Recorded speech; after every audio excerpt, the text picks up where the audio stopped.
ससुर जी, आप ये क्या कर रहे हैं? छोड़िए मुझे, मुझसे दूर हट जाइए। अरे बहू, क्या कर रहा हूँ? मैं तो बस तुम्हारी पीठ पर दवा लगा रहा हूँ ताकि तुम्हारी पीठ में दर्द न हो। तुम पीठ दर्द की वजह से सुबह से परेशान हो। लाओ, मैं तुम्हारी पीठ पर थोड़ी सी दवा लगा देता हूँ। चलो अब जल्दी से साड़ी का पल्लू हटा दो जो तुम्हारी कमर और मेरी दवा के बीच में आ रहा है, और फिर मैं तुम्हारी इस नाजुक और पतली कमर पर थोड़ी सी दवा लगा सकूं।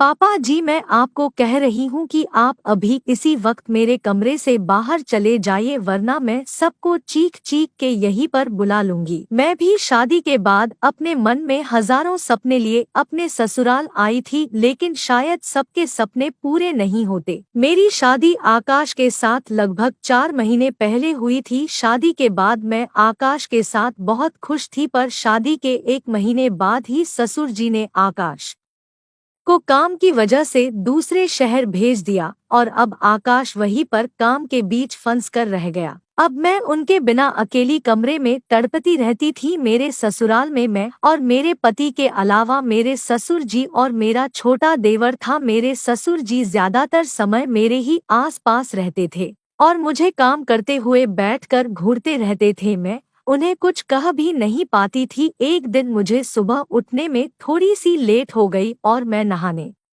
के लिए बाथरूम में गई तो मेरे ससुर जी बाथरूम तक आ गए, और उस समय मैं नहा रही थी। बाथरूम का दरवाजा जोर जोर से बजने लगे। बहू, क्या कर रही हो? क्या यह समय है नहाने का? घर की बहू को तो सुबह 4 बजे उठकर ही नहा लेना चाहिए, और तुम सुबह 7 बजे नहा रही हो। नाश्ता कब मिलेगा? दोपहर में, उन्होंने कहा। जल्दी से बाहर निकलो। मैं नहा चुकी थी, पर ससुर जी के दरवाजे पर खड़े होने की वजह से मैं बाहर नहीं निकल पा रही थी, क्योंकि मैं अक्सर साड़ी अपने कमरे में ही जाकर पहनती थी, क्योंकि बाथरूम के अंदर साड़ी गीली हो जाती थी। लेकिन मैं ससुर जी से ये कैसे कहूँ कि आप पहले बाथरूम के दरवाजे से हट जाइए, तभी तो मैं बाहर आ पाऊंगी। लेकिन ससुर जी तो बिना रुके दरवाजा बजाए जा रहे थे, और जैसे जैसे मैं देर कर रही थी वैसे वैसे ससुर जी और ज्यादा गुस्से में आकर दरवाजा पीटे जा रहे थे। मैं पेटीकोट ब्लाउज में ही बाथरूम से बाहर निकलकर आ गई। जैसे ही मैं बाथरूम से बाहर आई तो ससुर जी ने चिल्लाना बंद कर दिया और मुझे बस एकटक देखने लगे। मैं जल्दी से अपने कमरे की तरफ भागी और मैंने कमरे के अंदर घुसकर अपने कमरे का दरवाजा बंद कर लिया। ससुर जी ने तो कोई शर्म नहीं की कि चलो, अगर बहू ऐसी हालत में है तो मैं ही अपनी नजरें फेर लूं।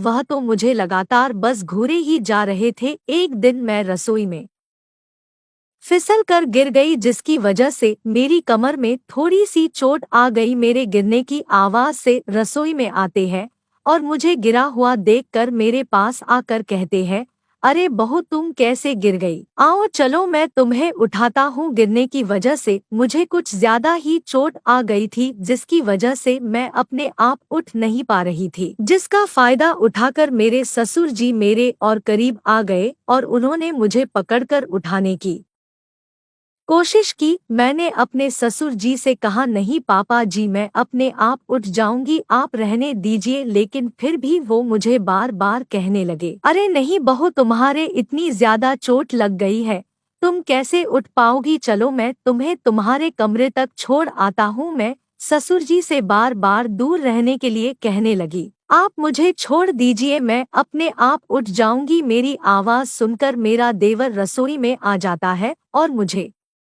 ऐसी स्थिति में देखकर पूछने लगता है, अरे भाभी, आप जमीन पर लेटकर क्या कर रही हैं? मैंने कहा, देवर जी, मेरा पैर अचानक से यहाँ फिसल गया और मेरे बहुत ज्यादा चोट आ गई है, इसलिए क्या आप सहारा देकर मुझे मेरे कमरे तक छोड़कर आ सकते हैं? मेरे देवर ने मेरा हाथ पकड़कर मुझे सहारा देते हुए कमरे तक छोड़ दिया। मैं अपने कमरे में जाकर लेट गई, लेकिन मुझे उस समय समझ नहीं आ रहा था कि मैं दवा किससे लगवाऊं। जब तक मेरे देवर घर पर थे तब तक तो मेरे ससुर जी मेरे कमरे में नहीं आए, लेकिन जैसे ही मेरे देवर घर से बाहर चले गए तभी मेरे ससुर जी मेरे कमरे के अंदर आकर कहते हैं, अरे बहू तुम मुझसे इतना ज्यादा नाराज क्यों रहती हो, लाओ मैं तुम्हारी कमर पर दवा लगा देता हूँ, देखो ना तुम्हारे कितनी ज्यादा चोट आई हुई है। यह कहते हुए ससुर जी ने दवा उठाकर मेरी कमर पर लगाना शुरू कर दिया। मैंने गुस्से में आकर अपने ससुर जी से कहा, पापा जी आप यहाँ से बाहर चले जाइए, मैं आपको बहुत दिनों से देख रही हूँ कि आप किसी न किसी बहाने से मेरे करीब आने की कोशिश करते हैं। मुझे नहीं समझ आता कि आप ऐसा क्यों कर रहे हैं। मैं आपकी बहू हूँ और बहू बेटी समान होती है। आप अभी इसी वक्त यहाँ से चले जाइए। तभी ससुर जी गुस्से में कहते हैं, जवान देवर का सहारा लेकर तुम खड़ी हो सकती हो, लेकिन जब वही सहारा मैं तुम्हें दे रहा था तब तुम्हें परेशानी हो रही थी। क्या जवान लोगों का छूना ही तुम्हें अच्छा लगता है। अपने ससुर के मुंह से ऐसी बातें सुनकर मैं बिल्कुल हैरान रह गई। फिर ससुर जी जबरदस्ती मेरी साड़ी का पल्लू मेरी कमर से हटाने लगे और कहने लगे, बहू दवा दो, आज मैं लगाकर ही रहूंगा। मैं लाचार बेड में पड़ी हुई थी और बार बार अपने ससुर जी को मना कर रही थी। तभी अचानक से मेरे पति वहां पर आ जाते हैं और ससुर जी को इस तरीके से मेरे साथ जबरदस्ती करते हुए देख लेते हैं।